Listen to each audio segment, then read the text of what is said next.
Quem assiste ao programa A Polêmica pode ter a impressão de que o entrevistado desta semana consiga prever o futuro. Afinal, não é qualquer pessoa que pode afirmar que as cidades que dependem dos royalties vão enfrentar problemas em breve, ou que as próximas eleições vão trazer mudanças na relação entre a oposição e a situação em Campos dos Goytacazes. O economista Ranulfo Vidigal não é guru ou adivinho, mas teve ousadia suficiente para dizer que as prefeituras não pagam salários atraentes para ter bons servidores públicos. Administração pública, royalties e política, muita política. Estes são os temas da entrevista do ex-prefeito de São João da Barra a Cláudio Andrade em mais esta edição de A Polêmica. Estamos começando mais um programa A Polêmica e hoje nós temos a presença do economista Ranulfo Vidigal. Antes de entrarmos com o nosso entrevistado, vamos ao nosso Fala Povo. E a pergunta que nós escolhemos para você é: com o salário que você ganha, você compra hoje o que você comprava há um ano atrás? Com certeza não. Nós já temos todas as pessoas, inclusive eu, está todo mundo já fazendo seu planejamento de vida para que o nosso salário dê para o mês inteiro, que está ficando cada vez mais difícil. Lógico que não tem nem condição, não tem mesmo. Subiu tudo, né? Subiu tudo. A inflação está aí, só não vê quem não quer. Acho sim, eu não conseguiria comprar, eu acho que as coisas subiram muito, está um absurdo o valor dos impostos, está tudo um absurdo. A diferença é muito grande. E cada dia que passa só piora. Muito menos. Mais dinheiro para gastar, para comprar, não dá para comprar metade do que eu comprava antes. Ranulfo, é um grande prazer em tê-lo aqui e eu tenho certeza que o telespectador ficará muito feliz com as suas abordagens. E aproveitando o gancho que nós demos aos nossos entrevistados de rua, fala um pouquinho pra gente com essa perda do poder aquisitivo da moeda brasileira, do salário. Realmente não se compra hoje o que se comprava com o mesmo salário há um ano atrás? Olha, a sua pergunta é extremamente interessante. Nós não temos uma moeda estável.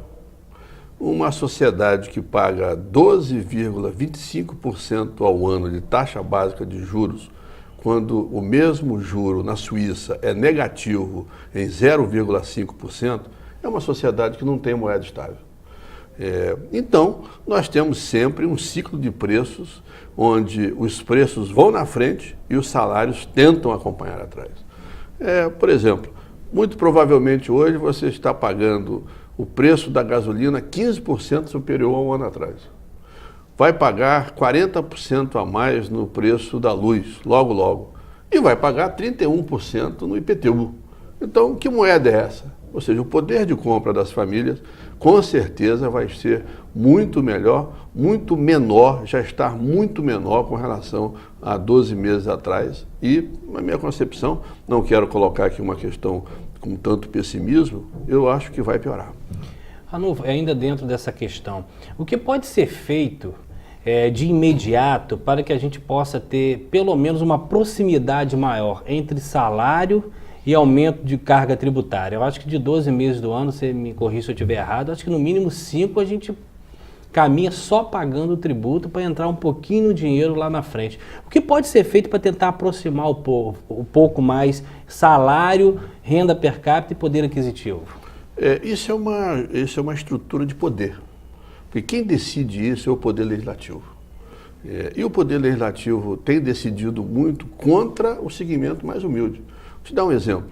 Uma família cujo chefe de família ganhe no máximo 3 salários mínimos por mês, paga de impostos hoje cerca de 60% da sua renda. É muito. Já um servidor, alguém que tem uma renda acima, 10, 20 salários mínimos, paga 23%. Ou seja, incoerência, né? É uma completa incoerência e fruto de um poder legislativo que não quer rediscutir essa questão, no sentido de aliviar a carga daquele que ganha menos, né, e tentar um maior equilíbrio em cima de quem ganha mais. Eu dou um exemplo, essa semana mesmo, o presidente Barack Obama fez o seu discurso lá nos Estados Unidos, sugerindo exatamente isso. Uma maior tributação para quem ganha mais e uma menor tributação para que a classe média possa sobreviver. Porque senão a carga toda fica em cima de poucos. Eu queria até fazer um questionamento com você. Eu acho que se discute muito pouco nesse viés. Mas, por exemplo, esses créditos que são postos à disposição da comunidade pelas instituições bancárias, nós sabemos que se você não consegue fazer com que o banco trabalhe para você e aconteça o contrário, você começa a trabalhar para o banco, é uma relação praticamente muito difícil de você sair. Hoje, essa semana, nós tivemos aí a Caixa Econômica Federal aumentou, ou se não vai aumentar ainda, a linha de crédito em termos de juros para uma habitação, para aquela parte que as pessoas ainda conseguiam respirar com a casa própria. Fala um pouquinho da gente dessa relação, na minha opinião, maléfica entre instituição bancária e consumidor. Não há um escravizamento devido justamente à perda do poder aquisitivo e essas pessoas acabam indo para os bancos e acabam em situações até piores, como cheque especial, cartão de crédito? As pessoas são empurradas ao consumismo. E são empurradas para o consumismo à base do crédito. E aí o crédito é caríssimo. Se você quiser comprar um carro, ele custa 50% ao ano. Ora, você paga um carro e meio para ter um carro. Se você quiser comprar uma geladeira, ela custa 100% ao ano de juros. Ou seja, você paga por 2 geladeiras para ter uma. Ou seja, é um sistema onde o setor bancário é oligopolizado, ou seja, com poucos bancos. Eles têm uma estrutura de crédito completamente sob o domínio na sua mão e o consumidor não faz conta, ele quer consumir. E ao consumir ele paga uma das taxas mais caras do mundo. Agora, 10 vezes sem juros, 20 vezes sem juros. Acabou o prazer de se comprar à vista e ter um bom desconto? Primeiro que não tem sem juros. Está embutido ali pelo menos uma taxa, a básica hoje paga pelo melhor cliente. Quem é o melhor cliente? É o consignado. Por quê? Porque eu dou em garantia o meu salário. Ora, se o melhor cliente, que é o consignado, está pagando 20% ao mês, ou ao ano, como é que tem 10 vezes sem juros? Não existe. É que, infelizmente, eu finjo que acredito e a financeira finge que me financia com taxa de juros zero. Mas não existe. Você que está indo à loja, quando vê esse tipo de noticiário ou coisa assim, não acredite, não existe. Ranulfo, vamos voltar aos bancos escolares. Nós sabemos que a gente só sente a nossa dificuldade em administrar quando a gente está diante da necessidade de administrar, principalmente quando você forma família, né? Porque a gestão de casa é um dos grandes exemplos da necessidade de se administrar o que entra, o que sai. Por que o brasileiro, pelo menos a impressão que eu tenho, a maioria deles não tem desde cedo a cultura de aprender a economizar, a transacionar com a matemática, a transacionar com o dinheiro, a educação já com os filhos desde o começo da mesada, de guardar? Isso não influencia futuramente num homem bom administrador ou mau administrador? Não tem a menor dúvida, mas isso é fruto do nível médio de escolaridade do brasileiro. Pra você ter noção, só 10% das pessoas que estão empregadas no Brasil têm nível superior. E eu digo, por que eu digo isso? Porque o nível superior é o nível onde você já passou pelas 3 instâncias mais importantes. Você já está alfabetizado, você já sabe raciocinar e você já entende das leis do país. Né? Ora, peguemos a Coreia. Na Coreia, 40% das famílias têm nível superior. Obviamente, essas pessoas vão entender com muito mais clareza e muito mais rapidez essas regras do jogo, né? Esse gerenciamento da questão financeira e da questão familiar. Agora, já que nós entramos nessa questão, eu gostaria muito de saber a sua opinião com relação a isso. Essa necessidade do nível escolar cada vez maior para que a gente possa se proteger, se informar melhor, entender melhor o cenário nosso em todas as áreas. Mas nós sabemos que hoje se entra também nos cursos universitários de uma forma muito mais fácil do que se entrava há 10, 12 anos atrás. Há uma política do diploma, nem sempre a política do diploma barra qualidade. Isso também não serve para maquiar um pouco a impressão de termos realmente graduados, quando na verdade temos apenas diplomados? Mas aí eu não vou culpar as instituições. Eu culpo muito mais o cidadão que teve a chance de ir a uma universidade e não aproveitou bem. Porque na universidade você tem rede de relacionamentos, na universidade você tem bibliotecas, você tem internet, você tem toda uma gama de saberes que está à sua disposição. Às vezes você quer mais é tomar seu chopp no final de todo dia. E aí você passa por aquele período sem aprender nada. Mas que há hoje nas escolas públicas e privadas muito mais acesso ao saber, isso é inegável. Ranulfo, vamos falar um pouquinho de interiores. Sempre, desde que eu me entendo como gente, falam assim, o interior de São Paulo é muito mais rico do que o interior do Rio. Se você observar o interior de São Paulo, as coisas crescem mais, as cidades são mais capacitadas economicamente do que o interior do Rio. Isso é uma lenda urbana ou realmente o interior do Rio de Janeiro realmente perde economicamente por questões culturais e históricas para o interior de São Paulo?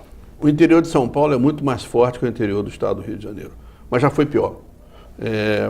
No começo dos anos 90, 70% da riqueza do estado do Rio de Janeiro se concentrava na cidade do Rio de Janeiro. Hoje é meio a meio, meio interior e meio capital. Por quê? Porque surgiram os polos do petróleo do Norte Fluminense, o metal mecânico e das montadoras do Sul, está surgindo agora o Comperge na região metropolitana, enfim. A economia do estado do Rio de Janeiro está se diversificando e está se interiorizando. Isso é muito bom, porque uma cidade como Campos pode, com isso, aproveitar esse ciclo expansivo e ganhar dinamismo, que eu acho que é um dos grandes problemas que a cidade tem. Agora, focando um pouquinho na questão, tem outros temas que a gente vai emendando, mas a questão do setor empregatício. Com o surgimento de novas empresas, com novos cenários econômicos, obviamente as pessoas também começam a buscar novas opções de trabalho.